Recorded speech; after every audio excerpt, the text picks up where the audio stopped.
ሰላም ሰላም ውድ ፋሚሊዎች እንዴት ናቸው? ሰላም እና አንድ ታሪክ እስኪ ላጫውታችሁ። እና አንድ ባለጸጋ ነበር እና በእምነት እጅግ ጠንካራ ሰው ነበር እና የሆነ ሰዓት በቃ ጸጋውን ተነጠቀ።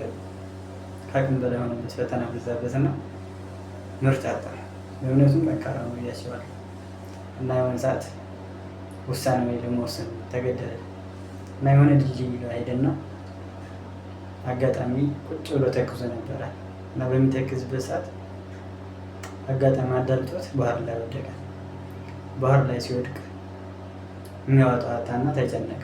ከዛ አጋጣሚ አንድ ሮሮ ሴት ትልቅ ሰው የመጣችና እንዲህ አለችው፣ ልጄ ወይ እጄን ስጠኝና እኔ ላውጣህ አለችው።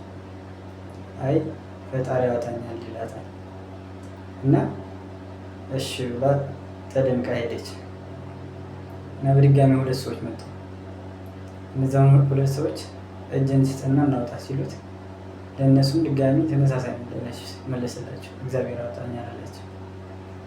እሺ ብሎ ሄዱ። እነሱ ተሸክፎ የመንደሩ ነዋሪ መጣና ገመድ ጥሎ እናውጣ እጅን ስጠኝ ይሉታል። ለእነሱም ፈጣሪ ያወጣኛል ብሎ ይመልሳቸዋል። እነሱም ተመለሱ እና የሆነ ሰዓት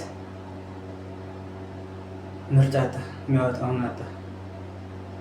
ምርጫ ያለው ምንም ዝም ብሎ መጠበቅ ነው እና ህይወቱ አለፈ። ወደ ሰማይ ቤት ሄደና ፈጣሪ ጋር ተገናኘ። ለፈጣሪ ለምን እኔ ታድነኛለህ ብዬ ስጠብቅ ጭራሽ እሞታለሁ ይለዋል።